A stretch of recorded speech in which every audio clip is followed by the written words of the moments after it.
আসসালামু আলাইকুম। অবিরাম বাংলা সংবাদে সবাইকে স্বাগত জানাচ্ছি আমি চিন্তিয়া হক।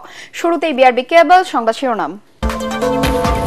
জাতীয় জুলাই সনদের আইনি ভিত্তি উচ্চ আদালতের পরামর্শ অনুসারে বাস্তবায়নের সুপারিশ বেশিরভাগ রাজনৈতিক দলের।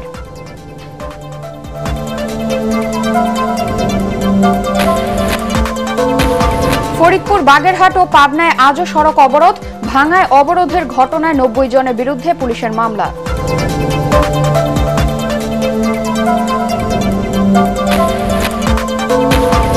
এবং জয়পুরহাটে হিমাগারের আলু নিয়ে বিপাকে কৃষকরা, মিলছে না সরকার নির্ধারিত দাম, সরকারকে পদক্ষেপ নেওয়ার দাবি।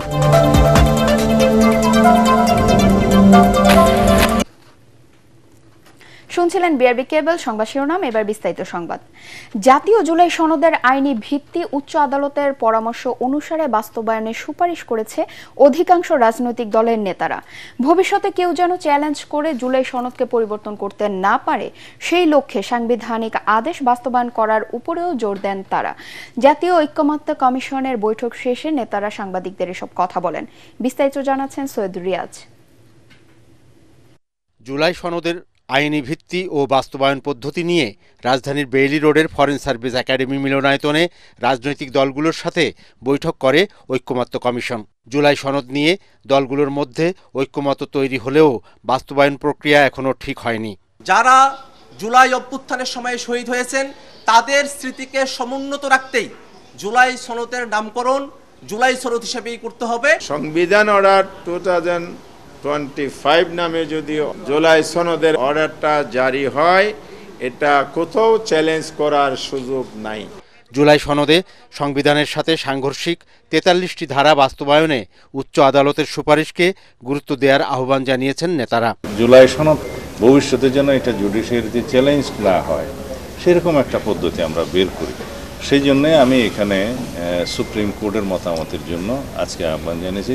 সরকার ঘোষিত নির্ধারিত সময়ে নির্বাচন অনুষ্ঠিত হলে মৌলিক সংস্কারগুলোর আইনি প্রক্রিয়া এবছরের নভেম্বরের মধ্যে শেষ করতে হবে বলে জানান আইন উপদেষ্টা। ফেব্রুয়ারিতে যদি আমরা ইলেকশন করি, আমাদের যদি শিডিউল ঘোষণা হয়, শিডিউল ঘোষণার পরে তো আমরা কোনো লিগাল অ্যামেন্ডমেন্ট করতে পারবো না। আমরা ধরে নিয়েছি যা করার আইনগত পরিবর্তন আমাদের 30 নভেম্বরের মধ্যে করতেই হবে। সংস্কার বাস্তবায়নে ঐক্যমত্য কমিশনের সহসভাপতি ডক্টর আলী রিয়াজ সবার সহযোগিতা কামনা করেন। রাজনৈতিক দলগুলোর মধ্যে যে সহযোগিতার ধারা তৈরি হয়েছিল অতীতে, তা সামনের মাসগুলোতে অব্যাহত থেকে অক্ষুণ্ণ রেখে আমরা অবশ্যই এর একটি চূড়ান্ত পরিণতিতে উপনীত হতে পারব। জুলাই সনদের আইনি কাঠামোর উপর ভিত্তি করে আগামী জাতীয় নির্বাচন অনুষ্ঠানের দাবি জানান নেতারা। তিনি নিজে বক্তব্য রেখেছেন। সৈয়দ রিয়াজ, এটিএন বাংলা, ঢাকা। ফরিদপুর 4 সংসদীয় আসনের সীমানা পুনর্বহালের দাবিতে ভাঙায় মহাসড়ক রেলপথ অবরোধের ঘটনায় বর্তমান ও সাবেক ইউপি চেয়ারম্যান সহ 90 জনের নামে মামলা করেছে পুলিশ। এতে আরও 100 থেকে 150 জনকে অজ্ঞাত আসামি করা হয়েছে। ভাঙা থানার এসআই হাবিবুর রহমান বাদী হয়ে মামলাটি দায়ের করেন। মামলায় 1 নম্বর আসামি করা হয়েছে আলগী ইউনিয়ন পরিষদের চেয়ারম্যান মোহাম্মদ সিদ্দিক মিয়াকে। এরই মধ্যে তাকে গ্রেফতার করেছে গোয়েন্দা পুলিশ। এদিকে টানা কর্মসূচির অংশ হিসেবে আজও সকাল থেকে মহাসড়ক অবরোধ কর্মসূচি পালন করছে এলাকাবাসী। পাবনা 1 সংসদীয় আসন পুনর্বহালের দাবিতে বেড়ায় আজও সড়ক অবরোধ করেছে এলাকাবাসী। বাগেরহাটে আসন পুনর্বিন্যাসের প্রতিবাদে অবরোধ কর্মসূচি পালন করছে সর্বদলীয় সম্মিলিত কমিটি। জয়পুরহাটে হিমাগারের লাখ লাখ বস্তা আলু নিয়ে বিপাকে কৃষক ও ব্যবসায়ীরা। আলুর ন্যায্য দাম নিশ্চিতে কোল্ড স্টোরেজ গেটে প্রতি কেজি 22 টাকা দাম নির্ধারণ থাকলেও সেই দামে বিক্রি হচ্ছে না। কৃষকদের ক্ষতি পুষিয়ে নিতে সরকারকে কার্যকর পদক্ষেপ নেওয়ার দাবি সংশ্লিষ্টদের। জয়পুরহাট প্রতিনিধি রফিকুল ইসলাম রফিকের পাঠানো তথ্য ও ছবিতে আরও জানাচ্ছেন ফারহিন ইসলাম টুম্পা। চলতি মৌসুমে জয়পুরহাট জেলায় প্রায় 44,000 হেক্টর জমিতে আলুর চাষ হয়। তবে কাঙ্ক্ষিত দাম না পাওয়ায় হিমাগারে মজুত করেন চাষি ও ব্যবসায়ীরা। কিন্তু এখন পর্যন্ত আলুর দাম না বাড়ায় লোকসান গুনেই চলেছেন তারা। জেলার 21টি হিমাগারে আলু মজুত করা হয়েছিল 2,06,766 মেট্রিক টন। এখনও মজুত রয়েছে 1.5 লাখ মেট্রিক টনের বেশি। হিমাগার থেকে সরকার নির্ধারিত 22 টাকা কেজি দরে আলু বিক্রির কথা থাকলেও সেই দাম পাচ্ছেন না কৃষক ও ব্যবসায়ীরা। আমরা তো কৃষক মানুষ, আমরা ন্যায্য মূল্য পাচ্ছি না। সব বাচ্চাদের দেখছি 300 টাকা পাবো না। আমি 230 বস্তা আলু স্টোরে রাখছি, স্টোরে ন্যায্য মূল্য পাচ্ছি না। কৃষকের তো লস খাইছে, এখন যদি আলু নিয়ে যায় যদি তাহলে বিক্রি করবো কোথায়? কোল্ড স্টোরের সম্ভাবনা মনে করতেছে যে আমরা নভেম্বরের 15 পরে হয়তো 50% আলু কোল্ড স্টোরে থেকে যাবে। যারা বড় কৃষক আছে আর কি, তাদেরকে একটা মানে অবগত করছি যে তাদের কিছু আলু যেন বিক্রি করে আপাতত মানে চাপটা একটু কমে আর কি। আলু চাষিদের বাঁচাতে সরকারকে উদ্যোগ নেওয়ার আহ্বান জানালেন ব্যবসায়ী নেতারা। এই বছর যদি আমরা আলুর এই সমস্যাকে মোকাবিলা না করতে পারি, সরকার যদি না করে, আগামী বছর কিন্তু এর পিছনে কিন্তু ব্যাপক অর্থ ব্যয় করতে হবে, কারণ কৃষক উৎপাদন কম করবে। প্রয়োজনীয় ব্যবস্থা নেওয়ার আশ্বাস দিয়েছেন জেলা কৃষি কর্মকর্তা। সরকার থেকে 22 টাকা কেজি দরে হিমবাগার গেটে আলু বিক্রয়ের নির্দেশনা দেওয়া হয়েছে। সেই হিসাবে আলু সময় মতো উত্তোলনের ব্যবস্থা কৃষক নিচ্ছে। যথাযথ ব্যবস্থা গ্রহণ করব যাতে কৃষক ক্ষতিগ্রস্ত না হয়। আগামী 1 মাসের মধ্যে আলুর দাম বাড়বে জানিয়ে সরকারের নানা উদ্যোগের কথা জানান বাণিজ্য উপদেষ্টা। আমরা চেষ্টা করছি যে বাজারে থেকে কিছু আলু কিনে আমরা টিসিবির মাধ্যমে বিতরণের চেষ্টা করছি। টিসিবিও আলু কিনবে এবং এট দ্য সেম টাইম রপ্তানিরও লক্ষ্য নিয়ে কাজ করছে সরকার।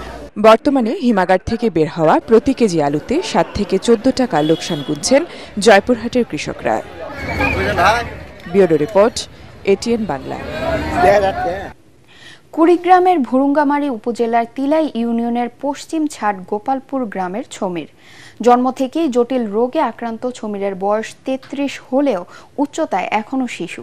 দারিদ্র্যের সাথে পাল্লা দিয়ে চলছে তার জীবন, ফলে অনিশ্চিত চিকিৎসা আর ভবিষ্যৎ। কুড়িগ্রাম প্রতিনিধি MS সাগরের তথ্য ও চিত্রে জানাচ্ছেন ফারহিন ইসলাম টুম্পা। হতদরিদ্র আজিমুদ্দিন ও আছিয়া বেগমের 3 ছেলে মেয়ের মধ্যে বড় আছরউদ্দিন ওরফে ছমির। প্রতিনিয়ত দারিদ্র্যের সাথে যুদ্ধ করা ছমিরের চিকিৎসার অভাবে শরীরের সাথে ঘটেনি মানসিক বিকাশও। অন্য ভাই বোনদের জীবন স্বাভাবিক হলেও তার জীবন যেন এখনো আটকে শিশুকালে।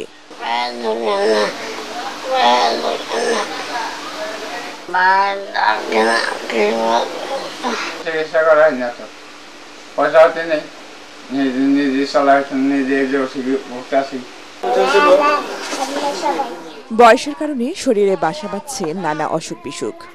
অর্থাভাবে চিকিৎসা তো দূরের কথা, ঠিকমতো জোটে না খাবার। পাড়ার শিশুদের সাথে খেলাধুলা করেই কাটে ছবিরের সময়। ঠিকমতো চিকিৎসা করা হয় আর ছোট থেকে এরকম খারাপ হয়ে থাকা, চিকিৎসা করার মতো সমর্থন নেই। বয়স 30-এর উপরে, এখন ওই শিশুর মতোই চলাফেরা করে। দিনে হয়তো 2-1 ওর মা যা দেয় শাক পাতা টুকায় তাই খায়। আর্থিকভাবে অন্তর্গত সরকার যদি একটু সহযোগিতা করতে তাহলে একটু ভালো হতো। বছরে একবার সরকারি মানবিক আর্থিক সহায়তা আসে জানিয়ে ছবিরকে সহযোগিতার আশ্বাস উপজেলা নির্বাহী কর্মকর্তার। সমাজসেবা অফিসে সাধারণত যারা দুরারোগ্য ব্যাধি আক্রান্ত বা এই সোশ্যালি যারা হ্যান্ডিক্যাপ পিছিয়ে আছে তাদেরকে বরাদ্দ সাপেক্ষে তাদেরকে কিছু সাহায্য করা হয় এককালীন আর কি। ছেলেটা যদি মানসিক প্রতিবন্ধী হয় সেটা ডক্টরের সার্টিফিকেট নিয়ে প্রতিবন্ধী ভাতার জন্য অ্যাপ্লাই করতে পারে আর কি। মানবিক দিক বিবেচনায় অসহায় পরিবারটির পাশে দাঁড়াতে সরকার ও বিত্তশালীদের এগিয়ে আসার আহ্বান স্থানীয়দের। Bureau report, ATN Bangla. যুক্তরাষ্ট্রের সাথে বাণিজ্য ঘাটতি কমাতে পারলে দেশটি আমদানি শুল্ক কমাতে পারে। সচিবালয়ে মার্কিন বাণিজ্য প্রতিনিধি দলের বৈঠক শেষে এ তথ্য জানান বাণিজ্য উপদেষ্টা শেখ বশিরউদ্দিন। তিনি জানান, বাণিজ্য ঘাটতি কমাতে বিমান, তুলা, সয়াবিন সহ বিভিন্ন পণ্য আমদানির উদ্যোগ নেওয়া হয়েছে। রাশিয়ার চেয়ে আমেরিকার গমে প্রোটিন বেশি হওয়ায় দাম কিছুটা বেশি পড়ছে বলেও জানান তিনি। যুক্তরাষ্ট্রের সাথে হয়, যদি আপনারা লক্ষ্য করেন, জ্বালানি পণ্য এবং মেটাল স্ক্র্যাপ, গম এবং সয়াবিন, এর সাথে কটন, এর সাথে আমরা অতিরিক্তভাবে অতিরিক্ত কৃষি পণ্য এবং অতিরিক্ত জ্বালানি পণ্য এবং আমাদের প্লেন, এই সমস্ত কিছু মিলিয়ে আমরা আশা করি যে যদি আমরা আমাদের তাৎপর্যপূর্ণভাবে বাণিজ্য ঘাটতি হ্রাস করতে পারি, তাহলে আমরা যদি আরও বেশি অগ্রাধিকারমূলক শুল্কে যুক্তরাষ্ট্রের বাজারে প্রবেশ করতে পারি, তাহলে আমাদের আমদানিও বাড়বে, তুলার আমদানিও বাড়বে এবং যুক্তরাষ্ট্রে আমাদের রপ্তানিও বাড়বে।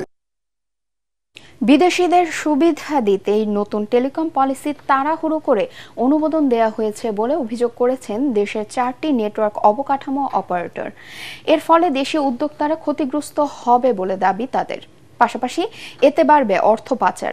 সংকট নিরসনে বিটিআরসিকে পুনরায় নেটওয়ার্ক প্রতিষ্ঠানের সাথে আলোচনায় বসার আহ্বান জানান তারা। তরিক ইসলামের রিপোর্ট। দেশের টেলিকম খাতের সমস্যা ও সম্ভাবনা নিয়ে রাজধানীর অভিজাত হোটেলে এই গোলটেবিল আলোচনার আয়োজন করে telecom and technologies reporters network TRNB। অপারেটররা যেভাবে আমাদের প্যাকেজের দামগুলো বাড়াচ্ছে, সেক্ষেত্রে আসলে বিটিআরসির ভূমিকা কি? এ সময় সরকারের নতুন টেলিকম পলিসি নিয়ে প্রশ্ন তোলেন নেটওয়ার্ক অপারেটররা। জানান, একটি গোষ্ঠীকে সুবিধা দিতেই তাড়াহুড়ো করে পলিসি করেছে সরকার।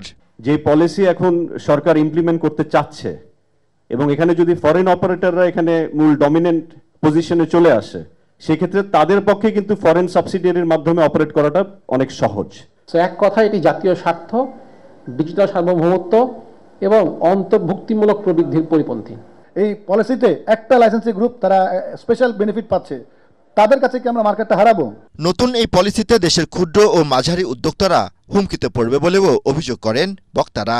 আমাদের সাথে হাজার হাজার ইঞ্জিনিয়ার রয়েছেন, পরিবার রয়েছে, এরা যে এই দেশীয় কোম্পানিগুলো যদি চলে যায়, এগুলো তারা পথে বসবে। যদি দেখা যায় যে আমাদের দাবি দাওয়াগুলি ওনারা মেনে নিচ্ছেন না, আমরা আইনের আশ্রয় নিতে বাধ্য থাকব। নতুন টেলিকম নীতিতে অপারেটরদের মধ্যস্বত্বভোগী বলা হয়েছে, যা কাম্য নয় বলেও অভিযোগ করেন আলোচকরা। তরিক ইসলাম, এটিএন বাংলা, ঢাকা। এবছর আসন্ন দুর্গাপূজা নির্বিঘ্নে উদযাপনে বিশেষ ব্যবস্থা নিয়েছে নড়াইল জেলা প্রশাসন। অধিক ঝুঁকিপূর্ণ 26টি মণ্ডপে স্ট্রাইকিং ফোর্স হিসেবে থাকবে সেনাবাহিনী। প্রতিটি মণ্ডপে 6 জন করে আনসার ও ঝুঁকিপূর্ণগুলোতে 8 জন করে পাহারার দায়িত্বে থাকবেন। ভ্রাম্যমাণ টহলের দায়িত্বেও থাকবেন পুলিশ ও সেনা সদস্যরা। জেলা প্রশাসক শারমিন আক্তার জাহানের সভাপতিত্বে শৃঙ্খলা কমিটির বিশেষ সভায় এসব সিদ্ধান্ত হয়। এ সময় উপস্থিত ছিলেন police super Rabiul Islam, Narail army camp commander, জেলা আনসার কমান্ড্যান্ট সহ পূজা উদযাপন ফ্রন্টের সদস্যরা। নড়াইলে এবছর 524টি মণ্ডপে শারদীয় দুর্গাপূজা অনুষ্ঠিত হবে। এবারে খেলার খবর। শুরুতেই এশিয়া কাপ।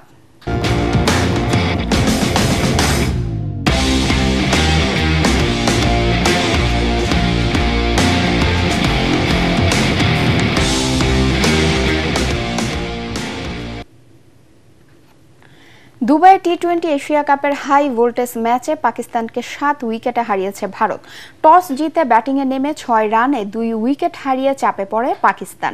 সেই চাপ থেকে আর বের হতে পারেনি। এক পর্যায়ে 97 রানে 8 উইকেট হারিয়ে 100 নিচে অল আউটের সংখ্যায় পড়ে সালমান আগার দল। শেষ পর্যন্ত 9 নেমে শাহিন শাহ আফ্রিদি খেলেন 16 বলে 33 রানের ইনিংস। তাতে 9 উইকেটে 127 রান তোলে পাকিস্তান। জবাবে সূর্যকুমার যাদবের 37 বলে 47 আর তিলক ভার্মার 31 রানে 25 বল হাতে রেখে জয় নিশ্চিত করে ভারত। ভ্যালেন্সিয়াকে 6-0 গোলে হারিয়ে স্প্যানিশ লা লিগায় পয়েন্ট টেবিলে 2-এ উঠেছে বার্সেলোনা। ইউহান ক্রুইফ স্টেডিয়ামে 29 মিনিটে গোল উৎসবে শুরু করেন ফার্মিন লোপেজ। দ্বিতীয়ার্ধে প্রতিপক্ষকে রীতিমতো বিধ্বস্ত করে কাতালানরা। রাফিনহার গোলে 53 মিনিটে ব্যবধান বাড়ায় বার্সেলোনা। এরপর লোপেজের কাছ থেকে 56 মিনিটে আসে তৃতীয় গোল। 66 মিনিটে নিজে দ্বিতীয় আর দলে চতুর্থ গোলটি করেন রাফিনহা। জোড়া গোল করেন রবার্ট লেভানদোভস্কিও। এতে 4 ম্যাচ শেষে হান্সি ফ্লিকের দলের পয়েন্ট দাঁড়ায় 8। 10 পয়েন্ট নিয়ে শীর্ষে রিয়াল মাদ্রিদ। শেষ করার আগে বিআরবি কেবল সংবাদ শিরোনাম আরেকবার। জাতীয় জুলাই সনদের আইনি ভিত্তি উচ্চ আদালতের পরামর্শ অনুসারে বাস্তবায়নের সুপারিশ বেশিরভাগ রাজনৈতিক দলের।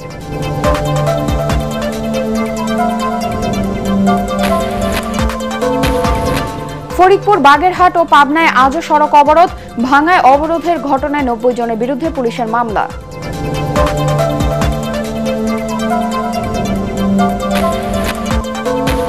এবং জয়পুরহাটে হিমাগারের আলু নিয়ে বিপাকে কৃষকরা। মিলছে না সরকার নির্ধারিত দাম, সরকারকে পদক্ষেপ নেওয়ার দাবি।